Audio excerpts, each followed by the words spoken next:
Romy. No, ahí yo estaba con un delay nada más. Era para avisar también que depende de las conexiones domésticas, cómo cada quien va a estar escuchando y viendo la imagen que se proyecta en pantalla. Ay, Eso, Dani. perfecto, gracias Romy. Bueno, entonces ahora sí le damos la bienvenida al segundo conversatorio del ciclo Feminismos, Transformaciones e Incomodidades, que es el resultado de un proyecto conjunto entre la Marea Noticias, la Secretaría de Extensión de la Facultad de Filosofía y Humanidades, el Museo de Antropología y un proyecto de investigación de la Secretaría de Ciencias y Tecnologías que se llama Lógicas y Desvaríos Corporales. Desde la Facultad de Filosofía y Humanidades buscamos acompañar con la divulgación de investigaciones las estrategias de información que viene generando la Marea Noticias sobre temáticas de interés que agendan, profundizan y problematizan cuestiones de género. Tanto el Museo de Antropología como la Secretaría de Extensión, como parte de la Facultad de Filosofía y Humanidades, estamos buscando generar instancias de articulación e intercambio con instituciones y personas que están por fuera del espacio estrictamente universitario. Y consideramos que la producción del conocimiento no puede pensarse fuera de ese intercambio. Sobre las temáticas de los próximos ciclos van a estar recibiendo la difusión en las próximas semanas. Y ahora sí le damos la palabra a Agustina Molina, que ella es licenciada en Antropología y viene indagando sobre procesos de asociatividad entre mujeres. Para su trabajo de la licenciatura en Antropología, investigó sobre los discursos y prácticas en torno a la menstruación de círculos de mujeres. Y actualmente indaga en las relaciones, trayectorias y experiencias de mujeres trabajadoras de una cooperativa. Y tiene como objetivo principal comprender las dinámicas de la economía popular en la articulación con la identidad de género de las personas que la desarrollan. Sin más, escuchamos a Agustina y le agradecemos en nombre de la Facultad de Filosofía y Humanidades y la Marea Noticias de que nos acompañen. Muchas gracias.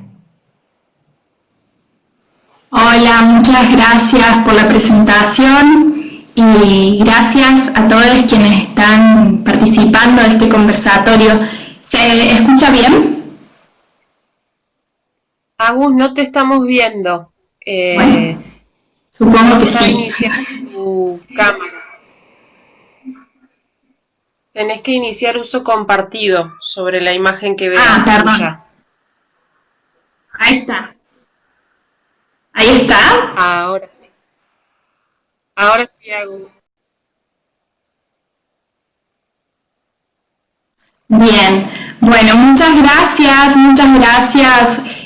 particularmente al Museo de Antropología, a su directora Fabiola Heredia, a la Marea Noticias, a la Secretaría de Extensión, al Proyecto Lógicas y Desvaríos Corporales, quienes organizan este ciclo.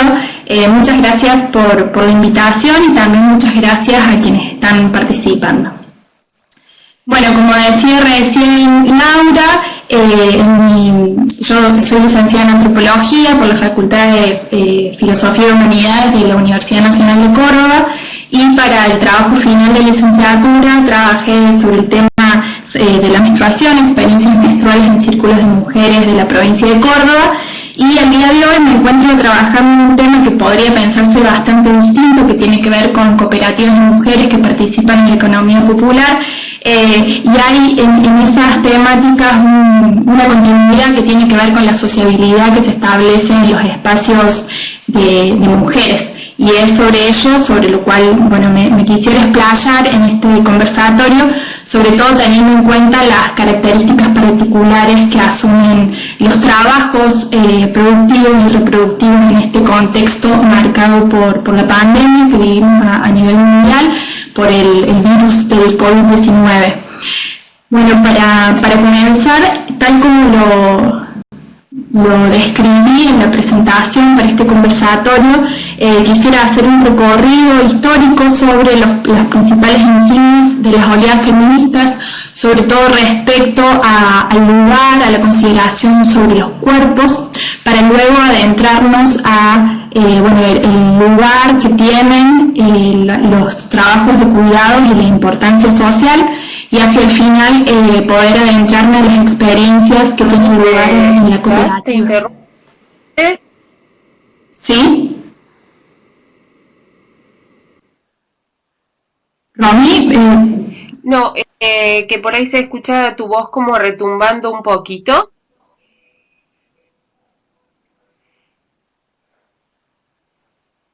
Haría falta que...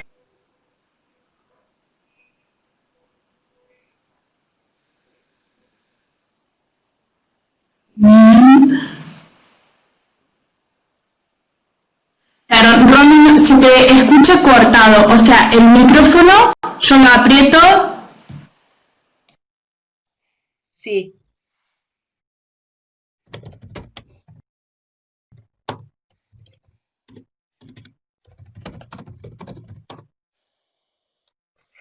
No, los auriculares no te los tenés que sacar. Tiene que ser con auris. Disculpa, Agus. Lo que hace falta simplemente es que disminuyas el volumen de tu mic. Eso se hace seleccionando la flechita que está a la derecha del micrófono. Ahí dice ajustar el volumen del micrófono y ahí lo bajas un poquitito, solamente como para que no sature.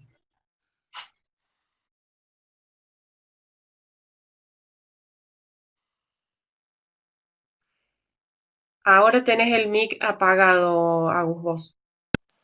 Ahí se escucha mejor. Bárbaro. Buenísimo. Bueno.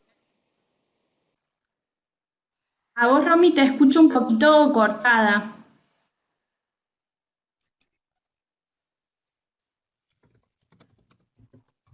Bueno, está perfecto, bien, bárbaro. Entonces, bueno, sigo. La forma de organizarnos en este conversatorio también va a ser, bueno, un momento más de exposición, sería. Voy a estar hablando aproximadamente 40 minutos.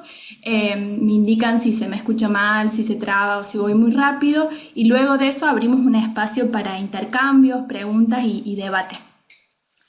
Bueno, entonces, para comenzar sobre el recorrido sobre los feminismos, bueno, podemos considerar que los feminismos son un conjunto heterogéneo de movimientos políticos, culturales, económicos, sociales, y que tienen como objetivo la búsqueda de la igualdad de derechos y de la equidad social entre los géneros, eliminar la dominación y la violencia de los varones cis heterosexuales sobre las mujeres y la comunidad de lesbianas, gays, transexuales, transgénero, travestis, bisexuales, intersexuales y queer, entre otros géneros.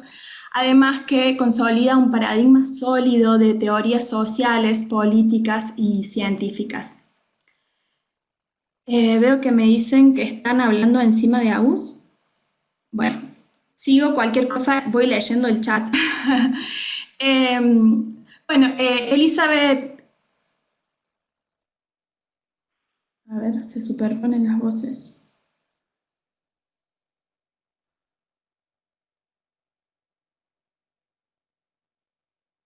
¿Se escucha?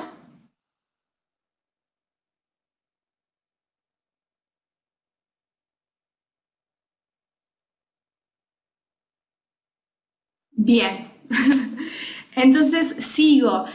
Sí, por supuesto que estamos atravesadas por este contexto de hipervirtualidad, entonces todos estos imponderables son propios de las plataformas bueno, que vamos conociendo de a poco y que nos vamos acomodando. Entonces, bueno, disculpas por estos inconvenientes, pero bueno, nos exceden. Bien, continúo, cualquier cosita me avisan. Bueno, como decía recién, Elizabeth Grotz en 1994 identifica que la mirada moderna sostiene una perspectiva del cuerpo ligada a lo biológico, dependiente del modelo cartesiano.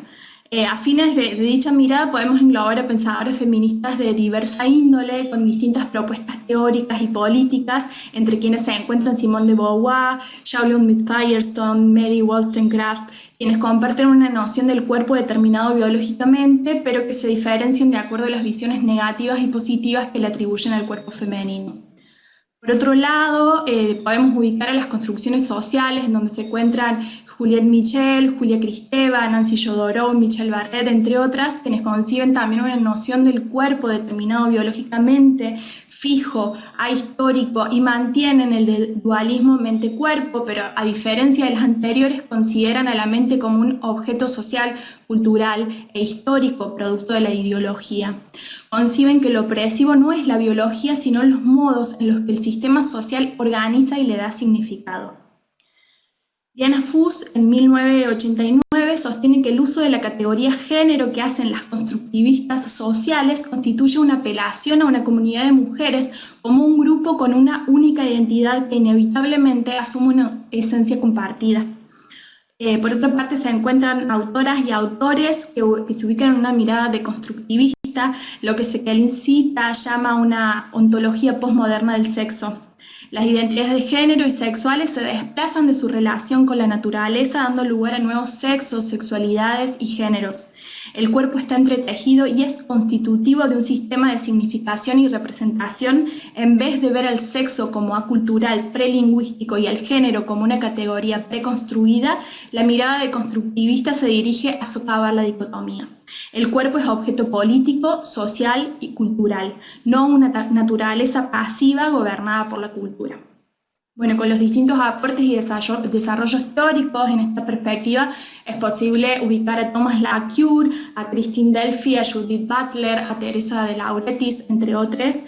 Y bueno, tras los aportes realizados por los distintos feminismos que apuntaban a entender las diferencias entre hombres y mujeres como resultado de la producción de normas culturales, se comenzaron a generar diversos debates que giraban en torno a la categoría mujer y si ésta era capaz de englobar de manera indivisa la totalidad del género femenino, de las identidades feminizadas y la multiplicidad de géneros existentes.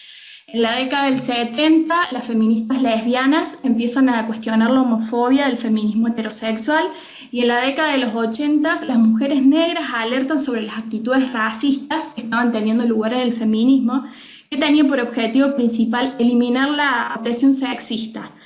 Las voces de mujeres lesbianas y lesbianas que no se consideran mujeres también, y también las voces de mujeres negras serán las primeras en denunciar un feminismo que tras esa categoría mujer no reconoce la singularidad que asume la subordinación en virtud de la adscripción étnica, de clase y orientación sexual e identidades de género múltiples. Como sostiene Bell Hooks en 1982, gran parte de las feministas blancas en ese entonces dieron por supuesto que al identificarse como oprimidas quedaban liberadas de ser opresoras. También podemos reconocer los desarrollos de los feminismos decoloniales, descoloniales, postcoloniales, que junto a los feminismos negros y de color, desde una postura crítica a la colonialidad, proponen la noción de interseccionalidad como una categoría que permite dar cuenta cómo son experimentadas concretamente las intersecciones étnicas, raciales, de clase y de género. Podríamos hablar de la constitución de una cuarta ola feminista contemporánea, que está considerada como una continuación histórica de la primera ola del feminismo, marcada por la reivindicación del voto, el voto femenino, el movimiento sufragista en la segunda mitad del siglo XIX, la segunda ola con el movimiento de liberación que se desarrolló a lo largo de los años 70 y de los años 80, vinculada a la diversidad que implica el ser mujer en términos de clase y étnicos, y a la vez a la consideración de multiplicidad de géneros existentes y cómo la biología también es una construcción social. Podríamos hablar de esta cuarta ola, donde se recuperan los aportes de las diversas oleadas, sobre todo respecto a las intersecciones, a la consideración de lo personal es político, a la lucha contra los femicidios, a las diversas expresiones de violencias patriarcales. Sobre todo surge con mucha fuerza acá en Argentina a partir del primer Ni Una Menos, el 3 de junio del 2015, como respuesta a la violencia social, legal, política, moral y verbal actual que sufren las mujeres y la comunidad LGTBIQ. Y luego del 3 de junio podemos identificar al paro internacional de mujeres durante el 2016, 2017, 2018, 2019, que fue promovido por organizaciones y 2020, organizaciones de mujeres y feministas en más de 52 países para visibilizar la violencia machista en todas sus formas y expresiones sexuales, sociales, culturales, políticas y económicas. Y aquí, bueno, para hacer un continuum y unir, me parece interesante recuperar la consigna sobre todo del primer paro internacional de mujeres que luego se replicó en los otros paros, que es si nuestras vidas no valen, produzcan sin nosotras. Sobre todo haciendo foco al valor de la vida respecto a las violencias sufridas, los feminicidios, los travesticidios, pero sobre todo el reconocimiento de los trabajos, aquellos trabajos no remunerados, aquellos trabajos que generalmente son llevados adelante por mujeres y entidades feminizadas y que no son valorados como tales. La contribución del trabajo de cuidados no remunerado en Argentina asciende al 24,3% del PBI, o sea, constituye el 24,3%. El equivalente a lo que representó en el periodo del 2016 la suma de los sectores de la industria de la manufactura, el transporte y las comunicaciones, los servicios sociales y de salud. No hay dudas entonces que las tareas de cuidado son indispensables para sostener las condiciones de desarrollo social y económico en nuestro país.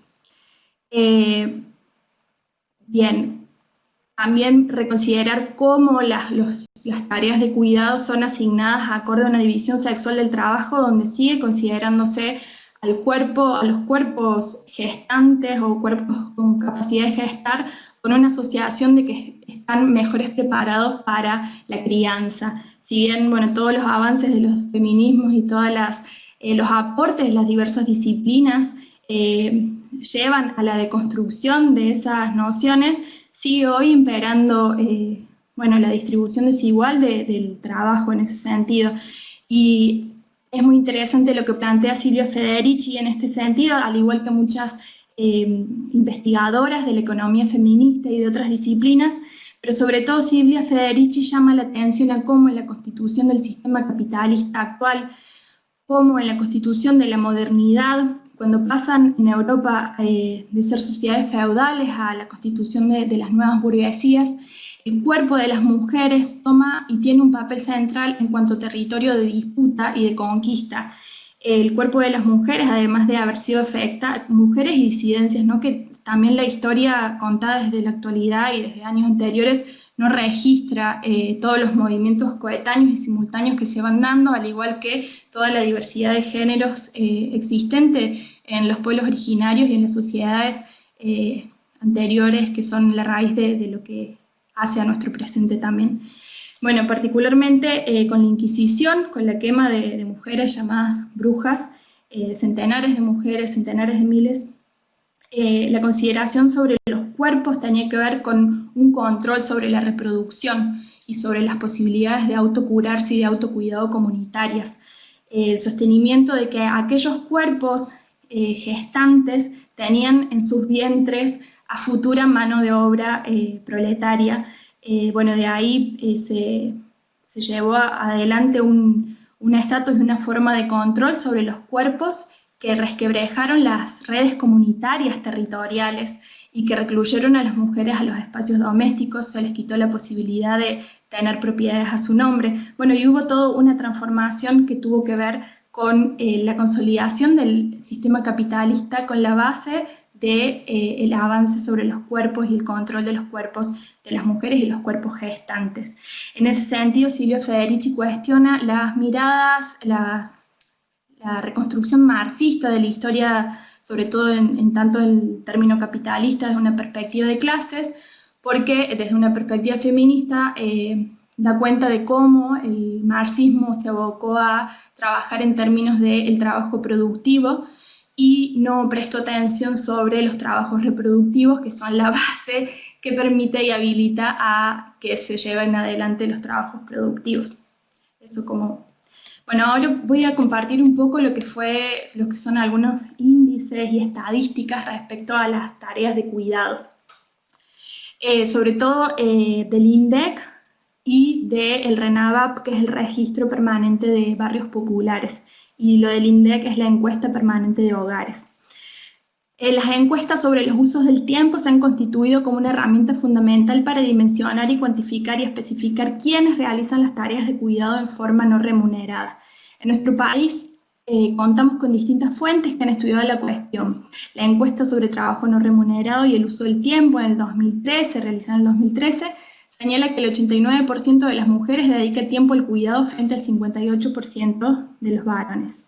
Según surge de los datos de uso del tiempo recabados, las mujeres dedican 6 horas y 40 minutos promedio a las tareas de cuidado en relación a las 3 horas y 40 minutos que dedican varones. Es decir, las mujeres dedican casi el doble de tiempo que los varones en promedio, y dicha brecha se duplica durante la edad reproductiva de las personas. La presencia de niñas menores de 6 años aumenta el tiempo diario dedicado a las tareas de cuidado domésticas por parte de las mujeres. Y en estos casos la proporción alcanza a 9,4 horas diarias respecto en relación a los registros, y este último registro fue hecho en el 2019. La sobrecarga de labores de cuidado realizadas por mujeres incluso persiste cuando se combinan estas actividades con la participación en el mercado laboral. Una mujer con empleo dedica más horas al cuidado en promedio que un varón desempleado. En los momentos de crisis, las que más sufren estas medidas económicas suelen ser las mujeres, quienes ganan un 27% menos que los hombres, tienen los trabajos más precarios y una doble jornada laboral, que, como sostiene la encuesta sobre el trabajo no remunerado, las mujeres le dedican el doble de horas que los hombres al trabajo del hogar. Y ahí podemos reconsiderar la noción del piso pegajoso y el techo de cristal, como también las mujeres empleadas en distintos trabajos no ascienden a cargos jerárquicos, también por esa proyección de la idea biologicista sobre los cuerpos feminizados, los cuerpos con capacidad de gestar,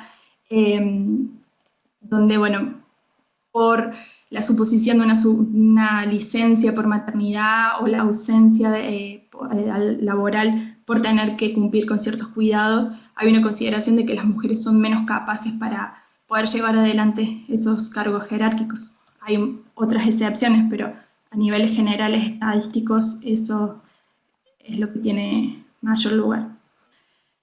Y ni hablar de la exclusión laboral de las personas trans, no binarias, todo lo que se relaciona. Si estas encuestas no incluyeron en los censos a personas trans, no binarias, intersex y diversas de la comunidad LGTBIQ. Para complementar con esta encuesta permanente de hogares, se realizó la encuesta del RENAVAP, que es el Relevamiento Nacional de los Barrios Populares, que se crea en el 2017 en el Registro Nacional de Barrios Populares, que es un proceso de integración urbana. Este registro permitió contabilizar 4.416 barrios populares en el territorio nacional, donde viven aproximadamente 4 millones de personas, y el censo registró más de 1,5 millones de encuestas. Fue impulsado y realizado por organizaciones sociales desde agosto del 2016 hasta el 2019 y de manera presencial en todo el país. La encuesta permanente de hogares del INDEC está basada en aglomerados urbanos, a diferencia del Registro Nacional de Barrios Populares, que generalmente se ubican en periferias. La mayoría de quienes ejercen y que llevan adelante la economía popular viven en barrios populares. La economía popular abarca 4.200.000 personas, de las cuales solo el 12% recibe ingresos de un subsidio estatal. Eso es bastante significativo. Solo el 31% de las mujeres que viven en los barrios populares tiene un trabajo con ingreso, mientras que el 73% de los varones se encuentran en esta condición. Si comparamos con la tasa de ocupación de la encuesta permanente de hogares desagregada por género, que indica el 46% para las mujeres y el 66% para los varones, la brecha de ocupación entre varones y mujeres se duplica en los barrios populares. La tasa de desocupación de las mujeres residentes en barrios populares es el del 22%, mientras en la encuesta permanente de hogares el 11%. Dentro de la categoría del trabajo independiente e informal, los varones se desempeñan en la construcción, la venta en la vía pública, el cartoneo, carreros y trabajos afines, y en el caso de las mujeres el 9% que se dedica al trabajo independiente informal lo hace fundamentalmente en actividades de comercio barriales, tareas sociocomunitarias y la participación de programas sociales. El 63,7% de las viviendas de los barrios populares no tiene de responsable de hogar a una mujer. el 63,7%. Los hogares monoparentales son el 8,5% del total y están a cargo de mujeres en el 88% de los casos. Más del 54% de los barrios no tiene al menos un jardín a 1 kilómetro a la redonda, el 89% no tiene cerca un hospital. El caso de las escuelas primarias es más bajo porcentaje, pero afecta a más de 108.000 familias, y en el caso de las secundarias casi a 200.000 familias. Bueno, y al hablar del trabajo podemos decir que es el factor que permite entender la fisonomía de los barrios, sus necesidades más urgentes y la desigual distribución de la renta. Cabe destacar que la escasa producción de estadísticas oficiales con desagregación de las bases en género, así como la falta de indicadores que incluyan la diversidad de identidades de género en los instrumentos censales más relevantes. En nuestra sociedad el trabajo es organizador de la vida, determina nuestro tiempo, las tareas que realizamos y la posibilidad de un ingreso que configure el acceso a otros derechos. Se trata de una variable que permite conocer cómo se organiza la sociedad según la actividad económica, el uso del tiempo, la distribución del ingreso. Y si observamos este mapa desde una perspectiva de géneros, encontramos diversas desigualdades. El trabajo no se establece únicamente en una relación de dependencia tradicional, sino que existen otras formas en que la actual coyuntura constituyen múltiples variantes de precarización. La economía popular es el conjunto de experiencias de trabajadores y trabajadoras que por cuenta propia y con sus propios medios de producción se organizan de manera autogestiva para generarse un ingreso al estar excluidos del mercado formal, generalmente por no haber tenido la posibilidad de terminar un secundario o por haber tenido que salir a trabajar a edades muy tempranas. Las diversas actividades de la economía popular están organizadas en cooperativas de trabajo, reciclado y cartoneo, talleres familiares, de confección textil, quintas fruto-hortícolas, construcción de viviendas, comedores, merenderos y ollas populares, entre otras.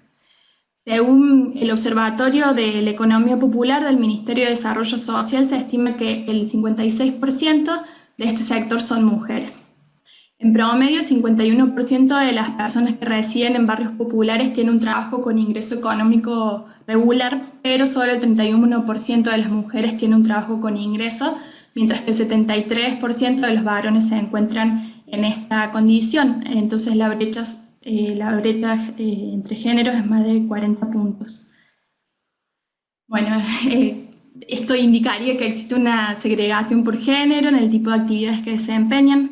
Los varones ligados a lo productivo y los oficios que generan un ingreso usualmente mayor, y las mujeres vinculadas al quehacer comunitario, el comercio barrial y la participación en programas sociales.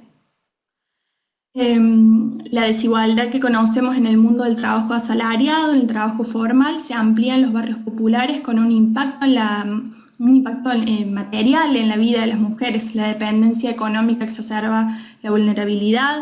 Si mujeres, lesbianas, travestis, trans y no binarias no tienen posibilidad de acceder a un trabajo remunerado con derechos, ¿cómo pueden hacer frente a una situación de violencia? ¿Cómo pueden hacerse cargo de sus hogares?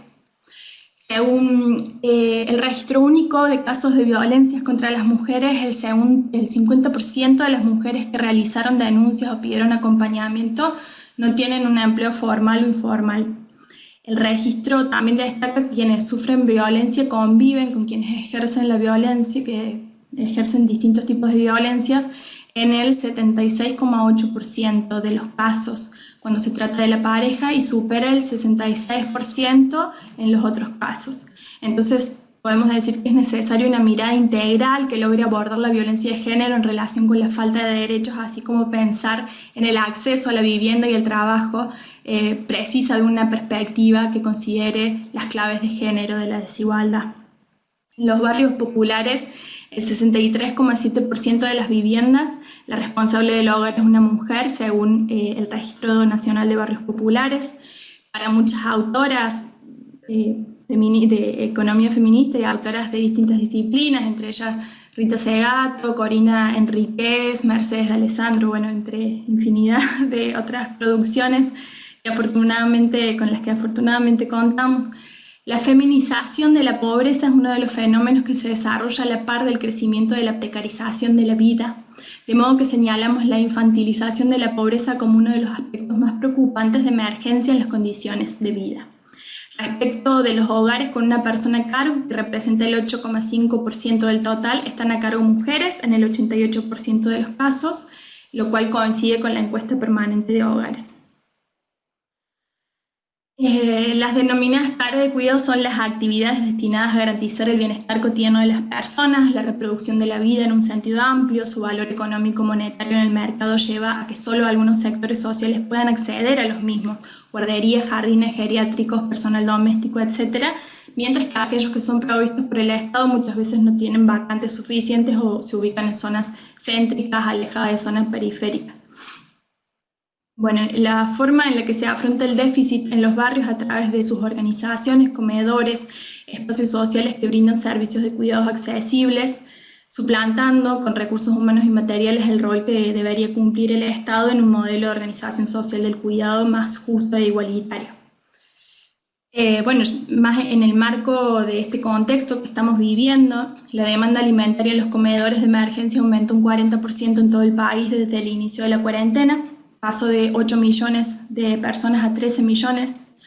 Durante la pandemia, las mujeres en situaciones de pobreza se ven más afectadas, por esto que decíamos, por el aumento del trabajo de cuidados, la pérdida de ingresos si están en la informalidad y por las condiciones materiales de infraestructura en sus hogares, barrios y comunidades. La crisis sanitaria ocasionada por el rápido avance del COVID-19 en el mundo y el desafío que ello implica para nuestro país ha puesto sobre la mesa un debate urgente sobre las necesidades de construir políticas públicas orientadas a visibilizar, reconocer y valorizar las tareas de cuidado históricamente feminizadas. La necesidad del aislamiento social preventivo y obligatorio dispuesto por el Gobierno Nacional coloca al hogar o unidad doméstica, casa, barrio o comunidad en el centro de la escena.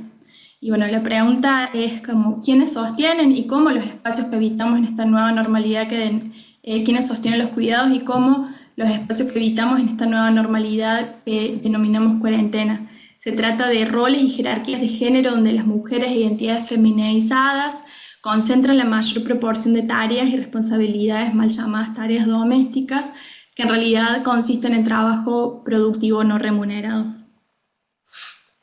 Bueno, la recesión económica, efecto de las necesarias medidas de aislamiento a nivel mundial, afecta sobre todo a los trabajadores y trabajadoras que dependen del trabajo diario, como lo es la economía popular, el trabajo diario para sobrevivir, y dentro de ese universo las mujeres no son solamente las más afectadas, sino los eslabones fundamentales del sostenimiento de la vida. En los barrios populares la situación frente a la pandemia cobra especificidades propias, como es de común conocimiento. Si para las clases medias y altas el aislamiento preventivo recluye la vida en las casas, en estos sectores se implementa un aislamiento barrial con centralidad en los comedores, merenderos, sostenidos principalmente por mujeres e identidades feminizadas. Bien, voy a saltarme algo que quería agregar, pero queda para después.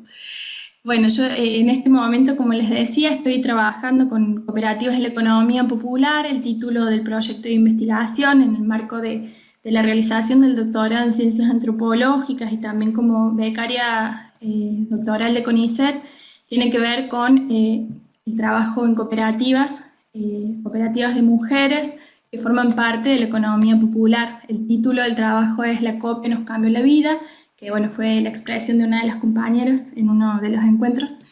El hacer en la economía popular, relaciones, trayectorias y experiencias de mujeres trabajadoras de una cooperativa de la ciudad de Córdoba.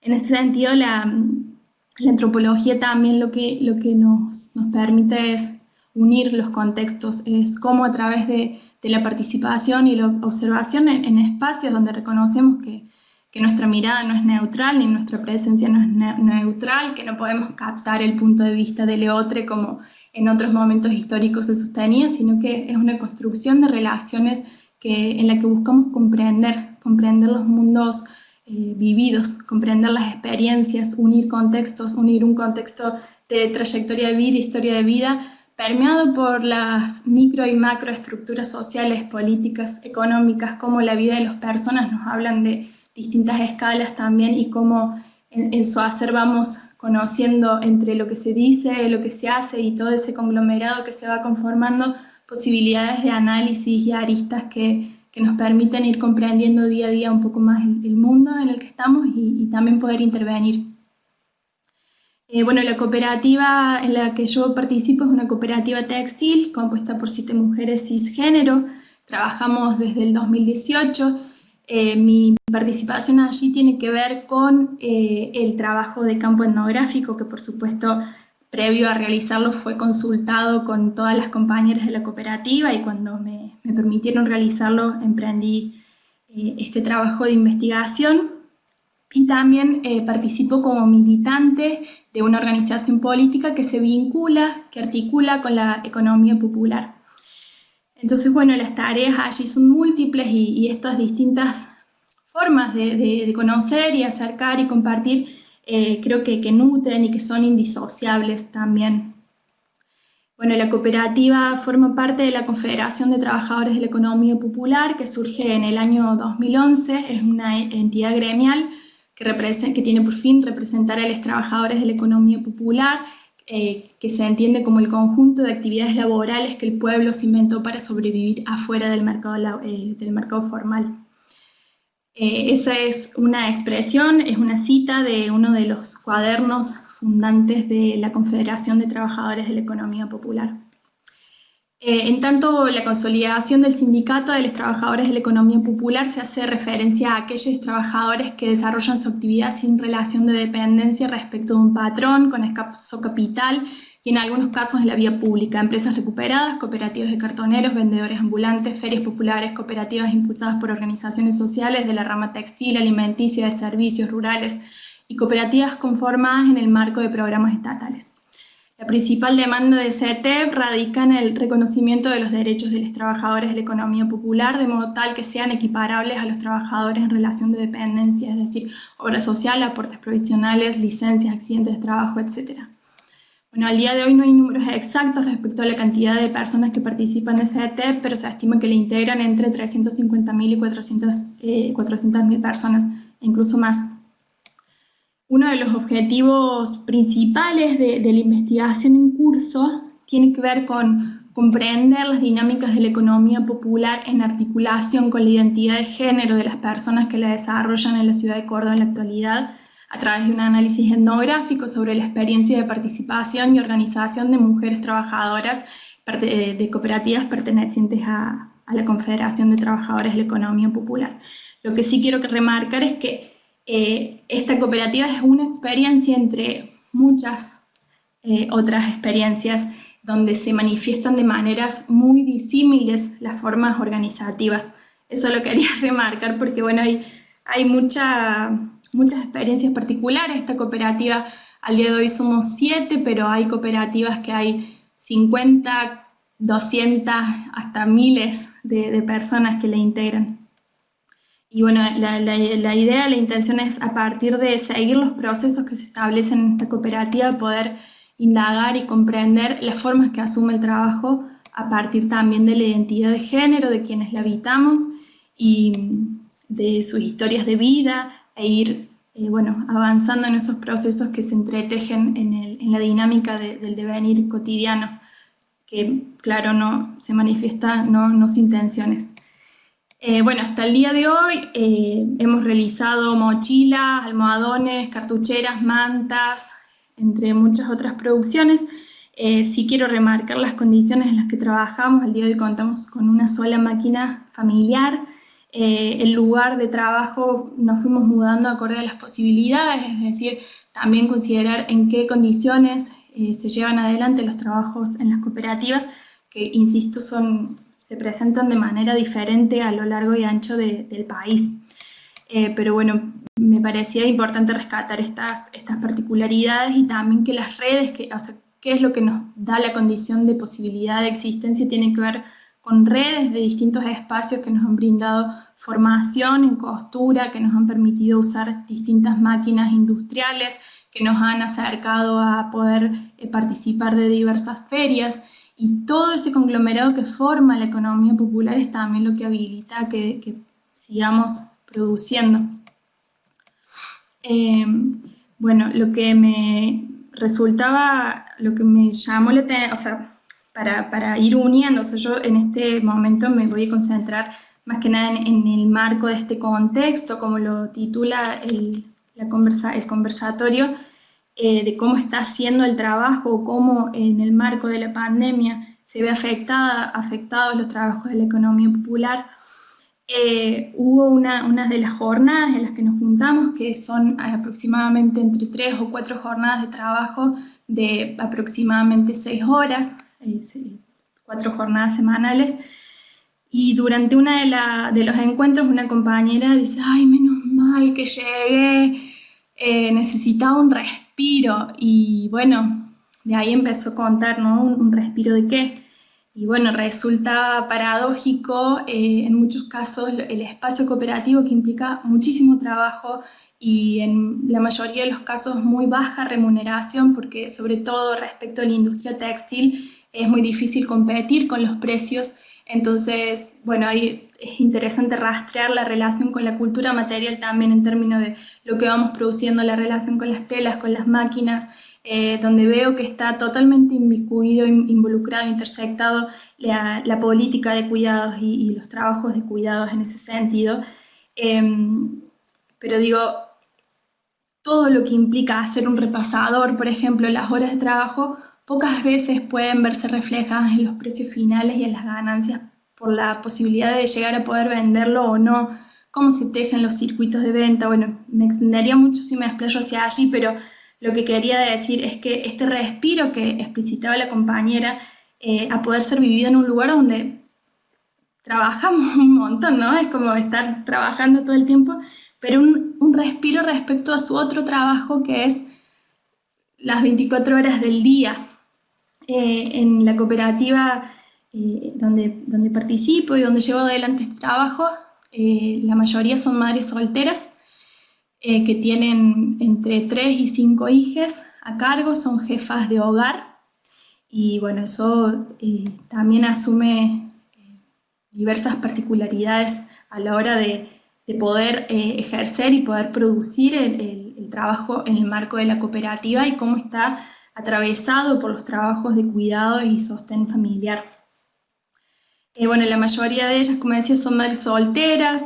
No solo realizan las tareas en la cooperativa, sino que realizan múltiples actividades que tienen retribución económica y son las responsables de los trabajos que conllevan la crianza, la escolaridad y múltiples tareas.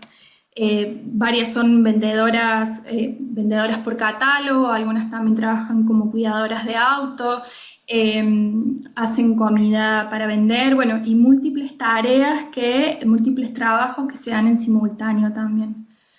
Bueno, ya para ir cerrando, la pregunta sobre qué cuerpos hacen y habitan la economía popular, considerando los cuerpos de un modo relacional acorde a los aportes de diversos autores en el campo de la antropología y desde los cuerpos particularmente, los cuerpos como territorios.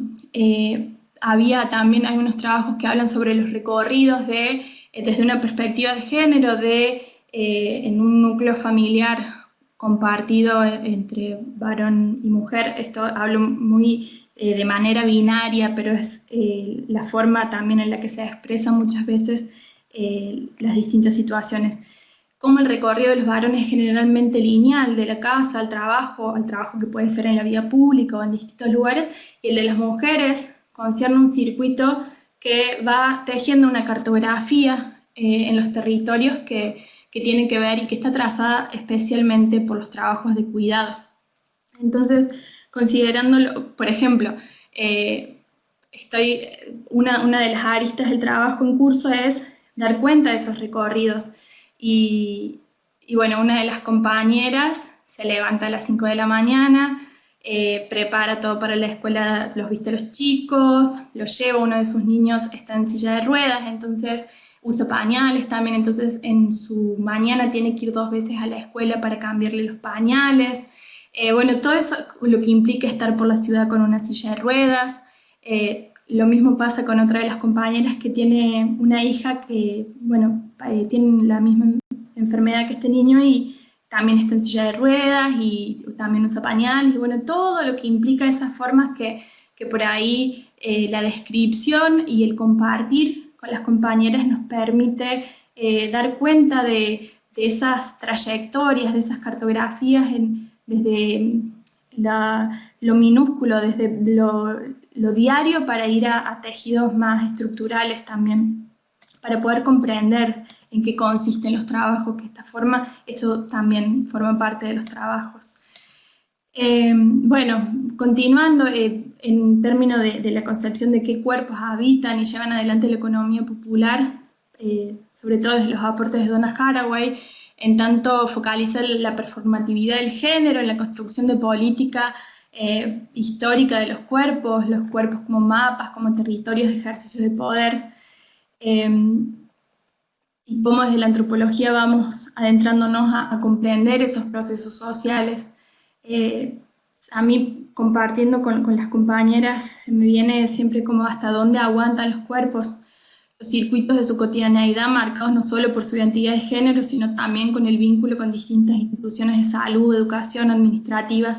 Están signados por su condición de madres, por el cansancio de realizar múltiples tareas de sus hogares y los múltiples trabajos, porque la plata no alcanza, porque hay veces que no tienen para comer, o hay veces que han tenido que salir a pedir a la calle para poder acceder a la satisfacción de sus necesidades básicas y la de sus familiares.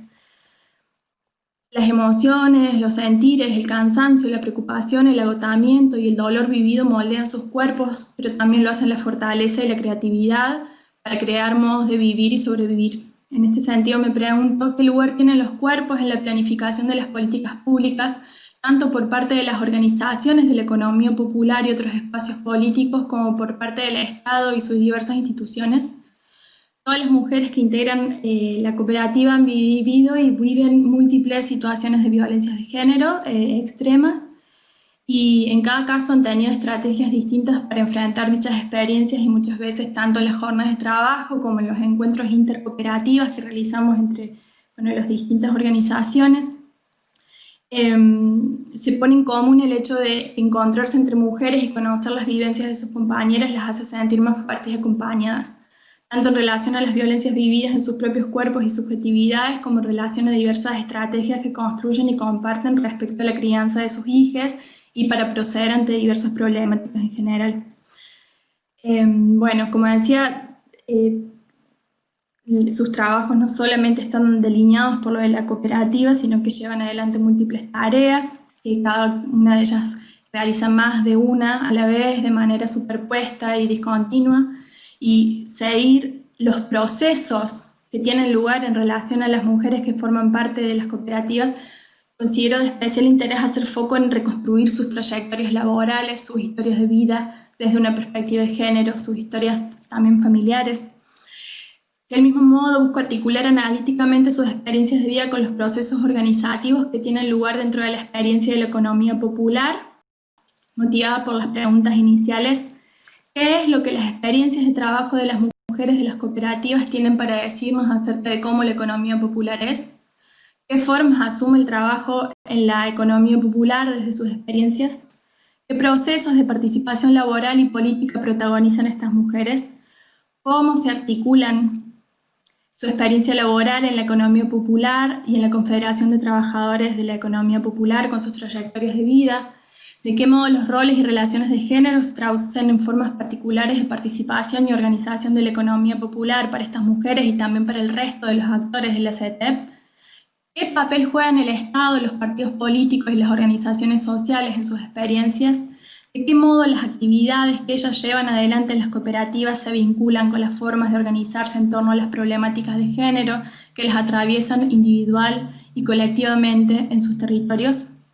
Bueno, comparto estas últimas preguntas también como una forma de dejar abierto para el debate y de dar cuenta que esta es una investigación que está en curso, sobre la cual estoy y estamos trabajando, porque también considero que el trabajo no es individual. Y por último quisiera contar una pequeña experiencia que en este marco de confinamiento, de cuarentena, estamos en contacto a través del teléfono con las compañeras, y también nos encontramos, ya que con la organización social donde milito estamos haciendo una campaña solidaria, entregando bolsones, sobre todo a quienes forman parte de la economía popular, ya que están viviendo situaciones de extrema vulnerabilidad, ya que sus ingresos dependen del trabajo diario y generalmente del trabajo en la calle. Bueno, y el sábado me encontré con una de las compañeras, le fui a llevar una cosa a su casa. Bueno, hay mucho para hablar, pero me hablaba de, o sea, cuando me estaba yendo, se asoma a la puerta y me dice, yo el mayor miedo que tengo, dice, es que si alguien de la casa enferma, o sea, ella vive con su mamá, sus 3 hijas, uno de sus hijos tiene mielomeningocele, que es bueno, esta enfermedad degenerativa que comentaba recién, y otra de sus hijas tiene diabetes. Entonces, bueno, serían 3 personas que forman parte de la población en riesgo. Y me decía que bueno, que tenía mucho miedo porque si alguno de sus familiares se enferma, sus hijas son menores de edad, se va a tener que ir de la casa porque ellas viven en una habitación todas juntas y bueno, me decía, y yo no lo voy a abandonar, yo sé lo que es instalarme en un hospital, bueno, haciendo referencia a otras experiencias vividas en relación a eso, pero digo, bueno, también cuáles son estas intersecciones, cuáles son estos debates desde una perspectiva estratégica de clases que nos aportan las experiencias de los diversos sectores sociales a cómo está siendo vivida este momento de pandemia, qué consideraciones podemos tener en relación a los trabajos no remunerados y en relación también a los trabajos en general. Una ultimísima reflexión es algo que venía pensando previo a este momento, es una mega hipótesis súper descolocada, pero que por ahí en este momento de confinamiento fue tomando un poco más de cuerpo y yo me preguntaba si la economía popular, o sea, los trabajos de cuidado en términos de la división sexual del trabajo no son lo que es la economía popular respecto a los trabajos formales en el marco del Estado. Es decir, si es acaso que la economía popular cumple un rol de los trabajos de cuidado no remunerados o no reconocidos como tales en el marco de los estados. Sobre todo pensando en este momento de confinamiento, quienes garantizan que la gente no pase hambre o intentan garantizar eso, quienes cuidan, bueno, debería seguir avanzando sobre eso, pero dejo ahí la pregunta y abrimos a este momento de intercambio. Muchas gracias.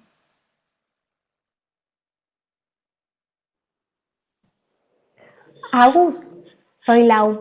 Ahí al costadito están las preguntas que te han ido haciendo para que puedas ir respondiendo en la medida de lo posible.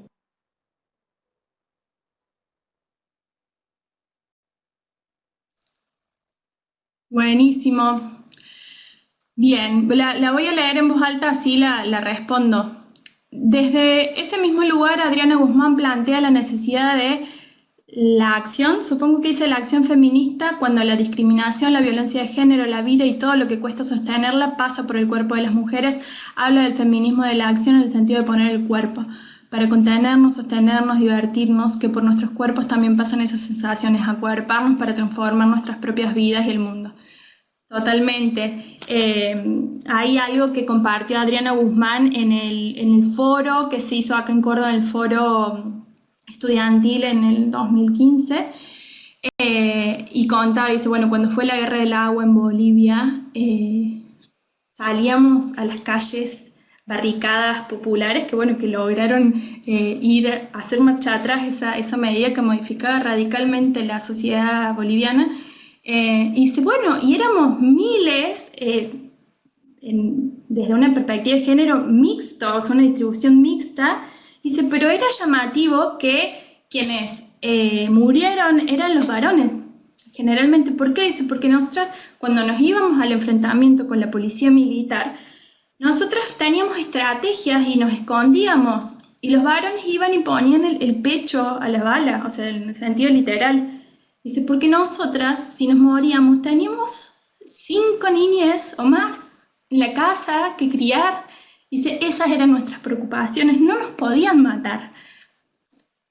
Puede haber un montón de matices, ¿no?, en ese enunciado, pero a mí eso me quedó muy grabado, y cómo se tejen redes feministas y de contención, y cómo, bueno, también esto que nombraba, que no me explayé, pero lo que da posibilidad de lugar a la cooperativa y a la reproducción del trabajo tiene que ver con las redes de solidaridad que generalmente están compuestas por mujeres. Nosotras participamos del Banco de Telas de Cáritas, de un espacio barrial que se llama El Aljibe, y de distintas organizaciones donde, bueno, son casi todas mujeres trabajadoras de la economía popular, donde se pasan cómo hacer tal cosa, se enseñan esto, se intercambian, nos intercambiamos, y bueno, hay experiencias maravillosas también de cómo los espacios de contención en los barrios son generalmente en sus casas, y cómo, bueno, se van tejiendo esas redes. Magdalena dice, una pregunta. Por un lado, las tareas de cuidado tienen, como vos bien describís, una carga que configura los cuerpos de las mujeres en clave de cansancio, desgaste, sobrecarga, etc. Pero ves también un lugar de reivindicación de las tareas de cuidado, pensando en, por ejemplo, los feminismos liberales muchas veces han discutido las tareas de cuidado como lugar de opresión y, por tanto, con la necesidad de alejarse de las mismas. Pero esto ha sido reivindicado por otros feminismos, como los indigenistas, las tareas de cuidado como un lugar de reivindicación. ¿Cómo ves esa tensión ahí? Bueno, interesantísimo. Para mí, sobre todo, una de las potencias más ricas que tenemos es la descripción, el comprender y poner por delante las intersecciones, ¿no? Las diferencias, sería las diferencias de la diversidad. Y lo que distintos debates están poniendo como centro es la redistribución de las tareas de cuidado. O sea, justamente el diálogo desde feminismos indígenas que revalorizan las tareas de cuidado, también lo son los distintos feminismos populares contemporáneos, que tienen que ver con no analizarlos de una carga valorativa, negativa o positiva, sino justamente proponer la redistribución de la sustentabilidad de la vida, es decir, valorar de esos trabajos que son no valorados, no remunerados, o sea, no valorados desde un mercado laboral formal, ¿no? Trabajos no remunerados, no valorados. Generalmente, si uno le pregunta, no sé, familiares, amigos o a las mismas compañeras de las COPES, es como, bueno, vos trabajás, sí, bueno, trabajo en una cooperativa, pero no está el lugar, sí, yo trabajo en mi casa y estoy trabajando las 24 horas del día, que eso trasciende las clases sociales, o es decir, atraviesa también las clases sociales, obviamente con excepciones, pero justamente está interesante esto de la redistribución de los trabajos de cuidado. Leonela, nombraste a Silvio Federici y se me vino a la mente la frase de el cuerpo de la mujer es la última frontera del capitalismo. Sí, totalmente. Bueno, justamente también en la experiencia de resistencia de las luchas palestinas, lo que fue en 1948-47, si no me equivoco, el proceso de Nakba, la usurpación israelí de las tierras palestinas, luego la recuperación de esa historia, sobre todo a través de una memoria oral, tiene que ver con cómo la piel, que lo hacen sobre todo muchas artistas, cómo la piel es el último lugar hacia el cual puede avanzar el sistema capitalista, y cómo también los cuerpos de las mujeres en las usurpaciones y en las ocupaciones territoriales ha funcionado por parte de los militares, sobre todo, como un espacio, un territorio de conquista y de disputa, donde si rastreamos los procesos de ocupación y usurpación, las violaciones sistemáticas a los cuerpos de niñas y mujeres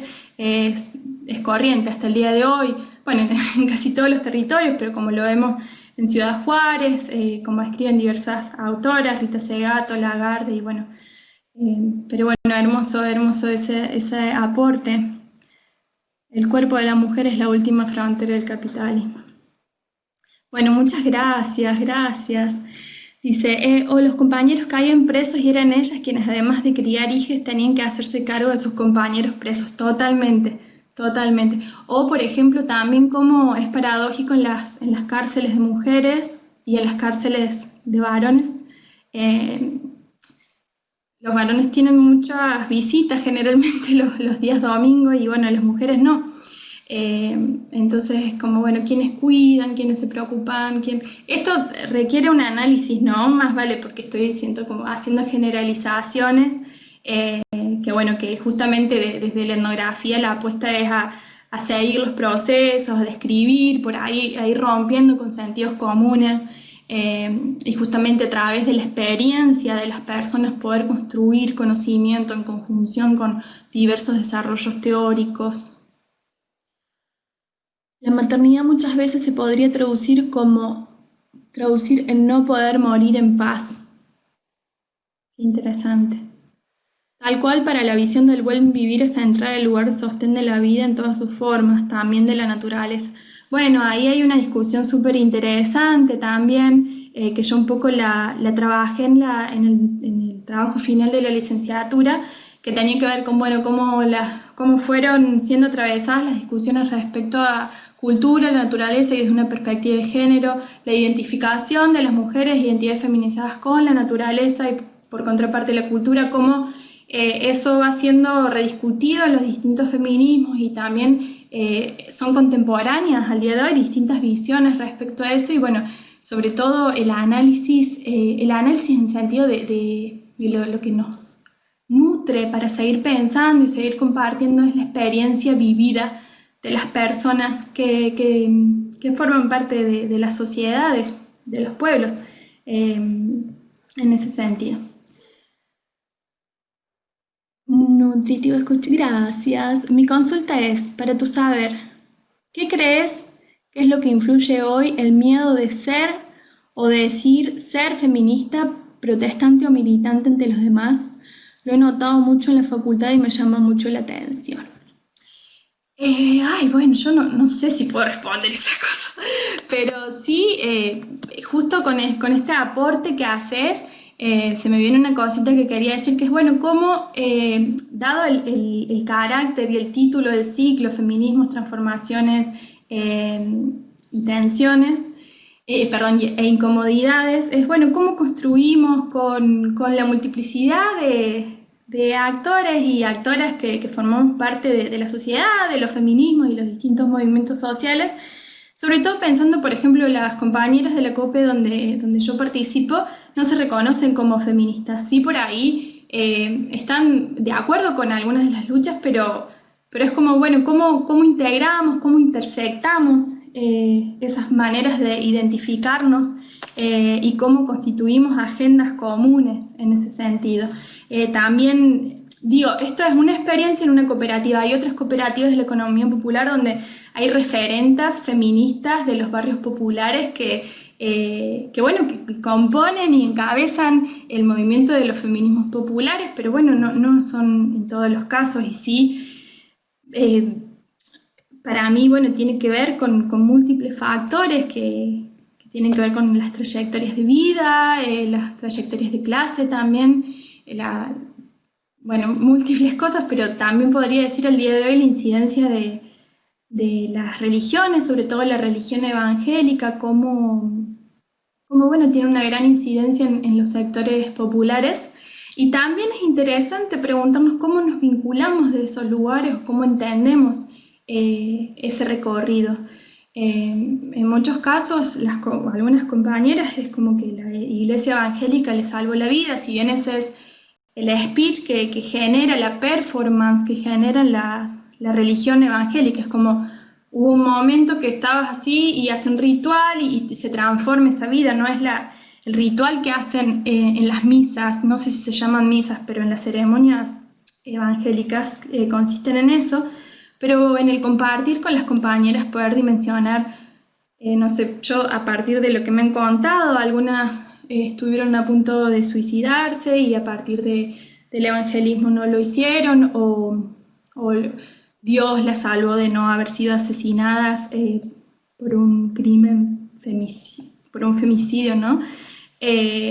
o cómo la iglesia las rescató de drogas que se estaban por morir de sobredosis porque de muy niñas tuvieron que salir a trabajar a la calle porque no había para comer en sus casas, y bueno, distintos procesos de implicación de distintas maneras, y bueno, el valor que toma la religión también en sus vidas, y por ahí no sé si se trata de decir eso está bien, eso está mal, podemos tener como posturas políticas al respecto, pero en el compartir hay un entramado que se va abriendo y que vamos comprendiendo, o que la intención de la antropología es comprender también, comprender, describir, escuchar sobre todo qué tienen para decirnos las otras personas, porque si no, una va con un bagaje teórico, con las prenociones, y buscamos que todo encaje con eso que pensamos. Y por ahí lo rico de estos procesos tiene que ver con abrirse a una escucha permanente, sostenida, y a la descripción, una escucha no solamente en sentido auditivo, sino experiencial,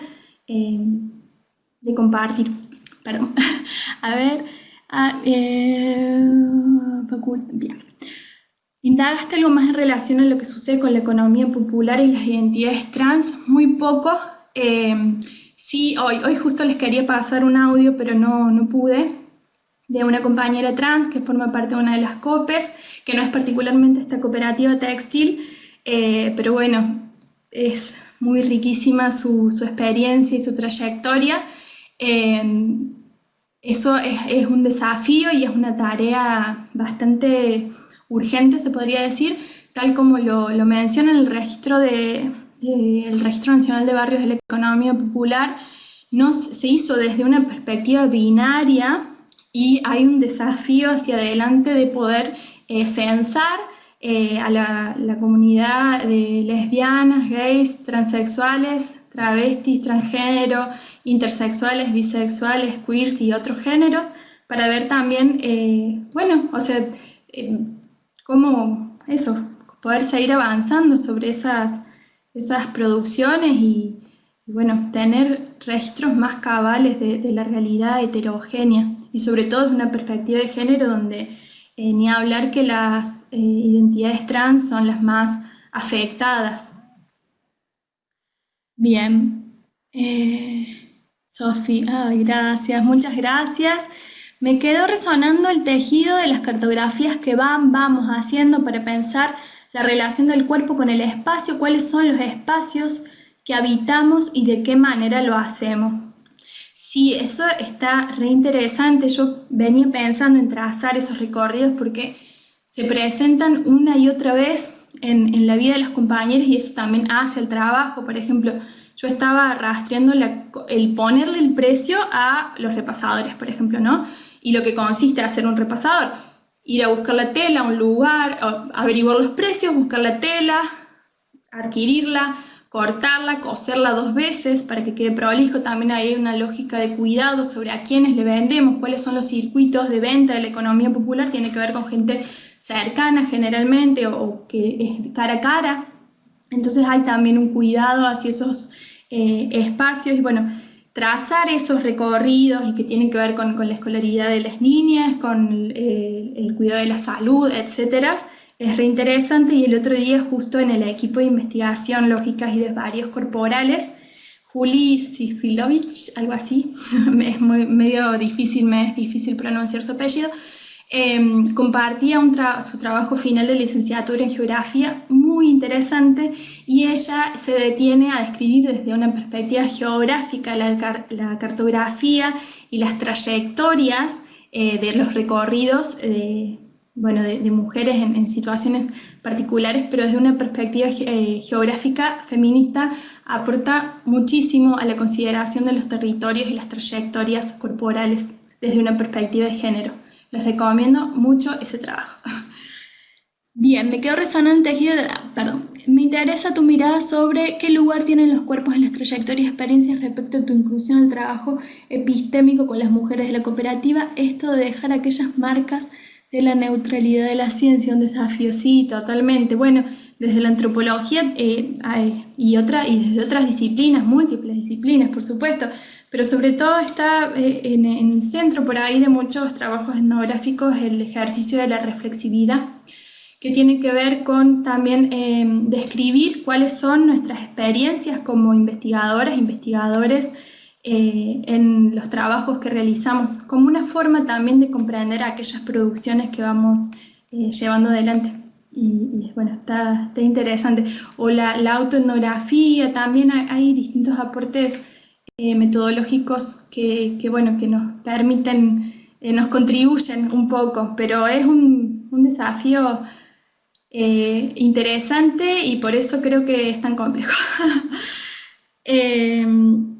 Bien, Magdalena, cito un desafío permanente habilitar la escucha para no caer en una violencia epistémica. Sí, totalmente. Y como antropólogos y como militantes por ahí, o como personas en general, o sea, como muchas veces, por mejores intenciones que tengamos, reproducimos esas lógicas por ahí un poco avasallantes. Yo tengo algunas experiencias personales en ese sentido también. O sea, de darme cuenta que sirve para poder luego reflexionar sobre eso, pero hay que estar atentos a eso. Una vigilancia epistemológica también.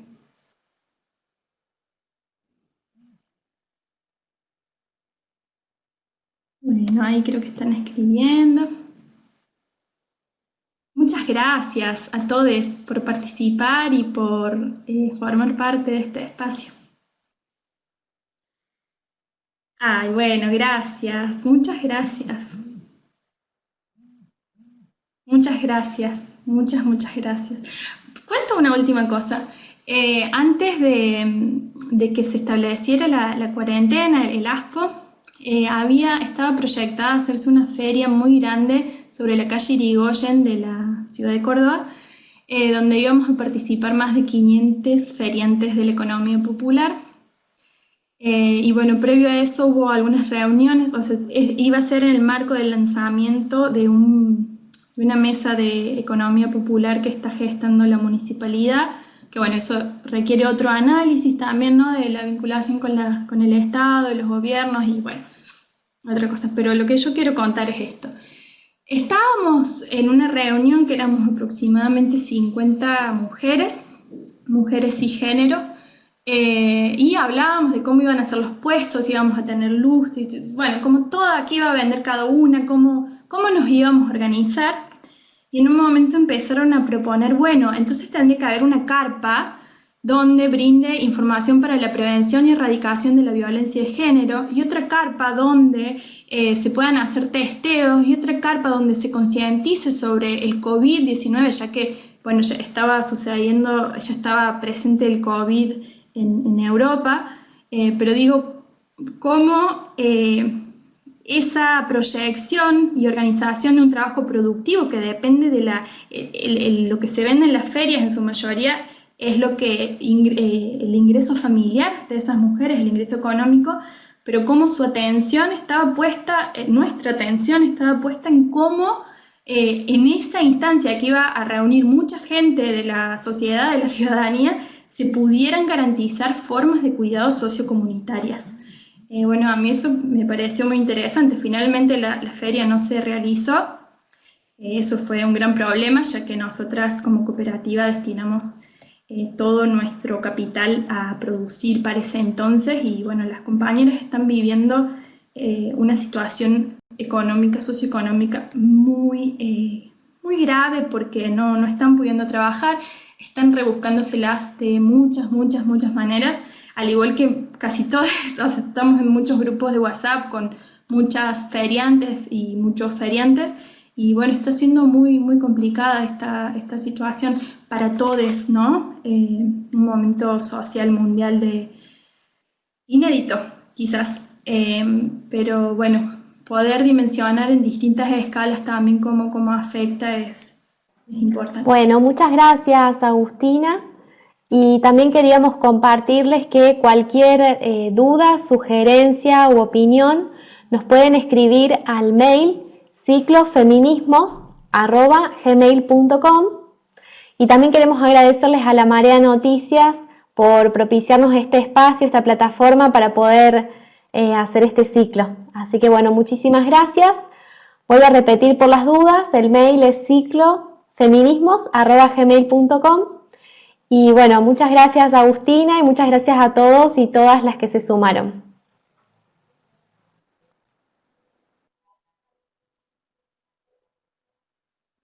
Gracias a ustedes. Hasta luego.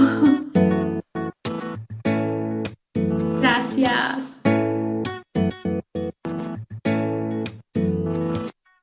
Tu beso se hizo calor, luego el calor movimiento, luego gota de sudor que se hizo vapor, luego viento que en un rincón de La Rioja movió el aspa de un molino mientras se pisaba el vino que bebió tu boca roja en la mía, la copa que gira en mi mano, y mientras el vino caía supe que de algún lejano rincón de otra galaxia el amor que me darías transformado volvería un día a darte las gracias.